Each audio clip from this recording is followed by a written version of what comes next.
Hello दोस्तों, आप सभी कैसे हैं। मैं आशा करता हूं कि आप सभी मस्त होंगे। तो स्वागत है आप सभी का आपका अपना चैनल फिजिक्स पढ़ना में। तो दोस्तों, आज की इस वीडियो में हम लोग अधातु से संबंधित VVI ऑब्जेक्टिव को जानेंगे, जो कि ये ऑब्जेक्टिव हमारे एग्ज़ाम में कभी ना कभी पूछ दिए जाते हैं और हमें तो लग रहा है कि इसमें ऐसे बहुत से ऑब्जेक्टिव हैं जो आप जानते भी होंगे। तो चलिए कोई बात नहीं, थोड़ी रिवाइज ही हो जाए, क्या दिक्कत। तो देखिए, इस अधातु से संबंधित जो हमारा ये ऑब्जेक्टिव है, इससे पिछला एक और हम वीडियो बनाए हैं जिसमें हम धातु से संबंधित जो मेन पॉइंट था ऑब्जेक्टिव का, उसमें हम बात किए, जो कि वो भी एग्ज़ाम के लिए बहुत ही मस्त है। तो हम उम्मीद करेंगे कि आप उसे देख लेंगे, डिस्क्रिप्शन में लिंक मिल जाएगा। तो आइए शुरू करते हैं, आपका ज़्यादा समय भी वेस्ट ना हो। तो देखिए, सबसे पहले हम बात करने वाले हैं ये विद्युत और ऊष्मा का चालन करने वाला अधातु। देखिए, हम यहाँ जैसे लिखे हैं, एग्ज़ाम में तो वैसे क्वेश्चन देगा नहीं, क्वेश्चन तो एग्जामिनर को बनाने हैं। तो कैसे बना देगा कि विद्युत और ऊष्मा का चालन किस अधातु में होता है, और बहुत सारे एग्जाम्पल दे देंगे। अब एग्जाम्पल का मतलब वो 4 ऑप्शन बनाना है। तो देखिए, उसमें से कह रहा ना कि विद्युत और ऊष्मा का चालन करने वाला। सबसे पहले आप बताइए कि अधातु किसे कहते हैं, थोड़ी सी रिवाइज करिए।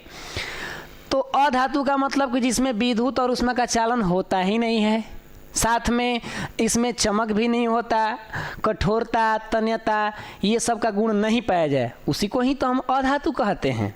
लेकिन यहाँ का कह रहा है कि भाई हमको एक ऐसा अधातु का नाम बता दीजिए जो कि वो क्या कर रहा हो, विद्युत और ऊष्मा का चालन कर रहा हो, यानी कि अधातु के खिलाफ है, अपवाद है यह, है ना। अधातु ने अपना नियम लगाया कि देखिए, हमारे घर में जितने लोग रहेंगे वो हमारे बातों को मानेंगे। तो सभी अधातु का कि चलो ठीक है। लेकिन वहीं में एगो ये आ गया महान इंसान, नाम है इसका क्या, ग्रेफाइट। कहीं कहीं ग्रेफाइट भी लिखा जाता है, तो अपना अपना लिखावट। तो देखिए, ग्रेफाइट कहता है अधातु से कि देखिए अधातु जी, हम आपका एगो बात है नहीं मानेंगे। कौन वाला जी, तब विद्युत और ऊष्मा का आप कहते हैं चालन मत करो ना, हम करेंगे। तो चलिए, इसीलिए इसका अलग पहचान बन गया। अधातु ने कहा कि जाओ, तुमको अपवाद घोषित करते हैं। तो इस पर भी एक हमारा क्वेश्चन बन गया। चलिए, बहुत बढ़िया। तो क्या पहला बात समझ पाए? बिल्कुल। अब दूसरा पे आइए, कह रहा कि द्रव अवस्था में पाए जाने वाला अधातु। ये भी तो एक क्वेश्चन बन गया कि ऐसा कौन सा अधातु है जो हमारे कमरे के ताप पर द्रव अवस्था में पाया जाए। तो कभी कभी हमारे क्वेश्चन कंफ्यूजन में आ जाते हैं। कुछ महान इंसान यहाँ पर धातु भी दिए जाते हैं परीक्षा में, कभी धातु भी पूछ देता है, कभी अधातु भी। तो सबसे पहले हमारा जो पढ़ाई होती है वो होती है किस पर, धातु पर, यानी जो भी हम पढ़ते हैं क्लासरूम में। तो उस टाइम हमारा धातु का आंसर क्या रहता है, पारा। क्या रहता है जी, पारा यानी Hg। अब वो हमारे दिमाग में बैठ जाता है। किसी दिन फाइनल में बैठे हैं, क्वेश्चन आया है निम्न में से कौन अधातु द्रव में पाया जाएगा। अब कोई ऐसा इंसान जिनका काफ़ी बुद्धिमान होंगे, वो अ पर ध्यान न देंगे, ध्यान दे देंगे धातु पर।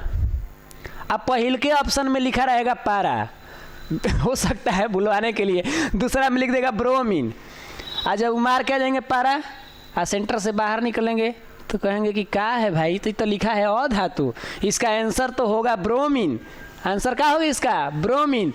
कहेगा कि लो, हुआ ना हमारा कहानी ख़त्म। तो इसीलिए फाइनल पेपर में क्वेश्चनों को ध्यानपूर्वक पढ़िएगा, नहीं तो हो जाएगा गड़बड़। क्योंकि एगो है अधातु और एगो है धातु। तो बोलिए, कौन सा अधातु जो है द्रव में रहेगा, ब्रोमीन। कौन से धातु द्रव में रहेगा, तो वो है पारा। दोनों बात समझ पाए ना। चलिए, बिल्कुल अच्छा है। अब आइए हम बात करते हैं तीसरा पर। ये क्या कह रहा है, ये भी समझ गए। देखिए, कह रहा है कि सबसे कठोर अधातु, यानी हमारे इस संसार में कठोर तो हमने धातुओं को दे रखा कि चलिए भाई, धातुएं कठोर होती हैं, चमक होता है, इनको पीटते हैं तो आवाज़ आता है। लेकिन अधातु के अंदर भी एक कठोर इंसान है। कौन है, तो इसका नाम है हीरा। खासकर ये हीरा अधातु में तत्व जो कार्बन है, यहाँ पर ध्यान दीजिएगा, कार्बन। तो हम लोग हीरा को कैसे पहचाने? कार्बन के वजह से। आगे आपको कभी पढ़ने को मिलेंगे भी, या हो सकता है कि आप जानते भी होंगे। कार्बन के 2 अप्रूफ होते हैं। कार्बन के कौ गो अप्रूफ होते हैं? 2 गो होते हैं, यानी उसी के कुछ रूप जैसे होते हैं।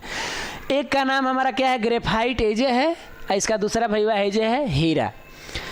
ये क्या हुआ कि इसमें इतना ताकत है, इसके अंदर इतना बल है कि भाई बहुत मजबूत होता है। तो इसीलिए हम लोग क्या इसको जान लेते हैं कि इस दुनिया में सबसे कठोर अधातु का नाम हीरा ही है। साथ में हम लोग कभी कभी पदार्थ का भी प्रयोग कर लेते हैं। किस चीज़ का? पदार्थ का, कि दुनिया का सबसे कठोर पदार्थ कौन है? तो आराम से धड़ाम देना पटक दीजिए, हीरा, डायमंड। आई एम डायमंड, हीरा की तरह। तो ये हमें उम्मीद है कि आप समझ गए होंगे कि सबसे कठोर धातु कौन है। तो ये है हीरा। और हीरा किसका प्रूफ है? तो भैया कार्बन जी का है ना। अब चलिए आते हैं आगे, बात करते हैं। तो ये है हमारा कुछ ऐसी बातें। क्या है ऐसी बातें? कह रहे कि ऐसा अधातु तत्व जिसमें धातु की तरह, ओ माय गॉड, ये तो अजीब बात हो गया, धातु की तरह का चमक होती है। पहले ही क्या कहा था? धातु। ये कहा था कि हमारा रूल है कि हमारे घर में जितने लोग रहेंगे ना, उनके अंदर चमक नहीं होनी चाहिए।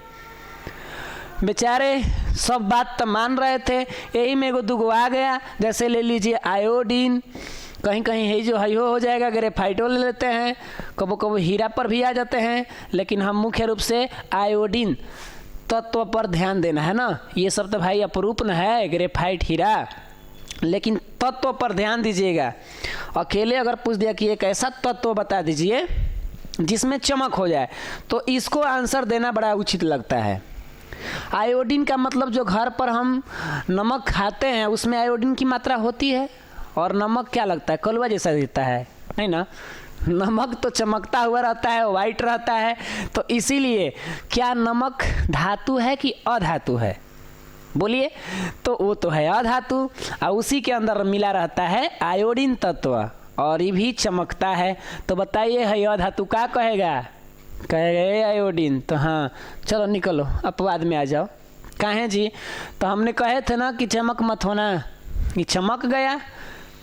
तो हर चमकने वाली चीज हीरा नहीं होती, पास जाने पर कांच भी निकल जाती है। बात नहीं समझे? दूर से देखकर आप अंदाजा नहीं लगा सकते किसी चीज का कि वो सही है या गलत है।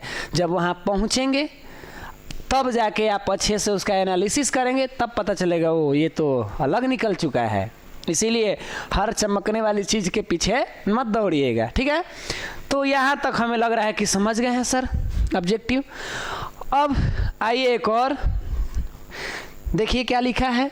कह रहा है कि ज्ञात अधातु तत्व, यानी अभी तक कुल कितने हमें जानकारी हो चुके हैं। तो देखिए इस बात पर बड़ा कभी कभी विवाद होते हैं। इंटरनेट पे सर्च मारते हैं तो बहुत सारे, क्योंकि तत्व जो होता है कभी हमारे बुक में देखते हैं तो लिखता है 114, कहीं लिखता है 111, कहीं हम देखते हैं कि प्रेजेंट में तो 118। ये कुल का विवाद है? हमारा पढ़ाई में बहुत सारे विवाद है, खोज भी तो चलते रहते हैं रोज। तो आइए हम उस सबको इधर उधर करते हैं। फाइनल बात हमारा ये है कि ज्ञात अधातु तत्व 22 हैं। अब कसम मत खा लीजिएगा कि 22 हैं, कौन आएगा वैज्ञानिक और ही खोज देगा तब। तो अभी तक जितना जानकारी है वो हमारे लिए कितना है? 22 है। इस 22 अधातु में अधातुओं की अवस्थाएं जो होती है वो 3 तरह से होती है। अधातु का हम ठोस में भी रहते हैं, द्रव में भी रहते हैं, गैस में भी रहते हैं। अरे भाई, तो ये तीनों मिला के कौ गो हो गया? 22 गो। तो पहिल का बता दीजिए कि द्रव में कौन था? तो द्रव में अकेला कौन है? I am Baahubali. कहने है भैया द्रव में? हाँ ये है ब्रोमीन भैया, ये कह रहा है हम अकेले हैं 1। चलो ठीक। ठोस भाई साहब कौ गो हो तुम? तो हम 10 गो हैं जी। कौ गो हैं? 10 गो। तो बचा कौ गो? तो बच गया 11 गो। तो ये हो गए गैस भैया। यानी अधातुओं में अधिकतर क्या रहते हैं? गैस के रूप में, जैसे हाइड्रोजन है, नाइट्रोजन है, क्लोरीन है, ये सब गैस हैं। और हाई ठोस के रूप में सल्फर हैं, है ना, कार्बन भी मिल जाएंगे ठोस के रूप में। तो ये सब हमारे क्या हुए, ये 22 अधातु तत्व का ये दिखाया गया हिस्सा है ठोस द्रव गैस के रूप में। तो ऐसे देखिए अधातु से संबंधित बहुत से ऐसे ऑब्जेक्टिव बनेंगे, लेकिन कुछ इम्पोर्टेंट पर ही हम बात किए। क्या ये समझ में आ रहे हैं आपको? I hope you are understand. हमें उम्मीद है कि आप समझ पा रहे होंगे। तो चलिए मिलते हैं अगले वीडियो में। और हाँ, इससे पहले बता दें कि इससे पहले एक और वीडियो बनाए थे जिसमें एक्वारेजिया के बारे में बताए हैं, तो कृपया करके आप उसे देख लें। एक्वारेजिया, वहाँ से ऑब्जेक्टिव ही आते रहते हैं। हाँ, वहाँ एक्वारेजिया जब हम शुरुआत नाम लिखे हैं तो थोड़ा सा उसमें एक पाई भी छूट गया है, ये मेरा मिस्टेक है, क्षमा चाहते होंगे। तो देखिए यहाँ तक समझ पाए तो इजाज़त दें। तो बस आज के लिए इतना ही, मिलते हैं आपसे अगले वीडियो में। तब तक के लिए आप मस्त रहिए, स्वस्थ रहिए। जय हिंद, जय भारत।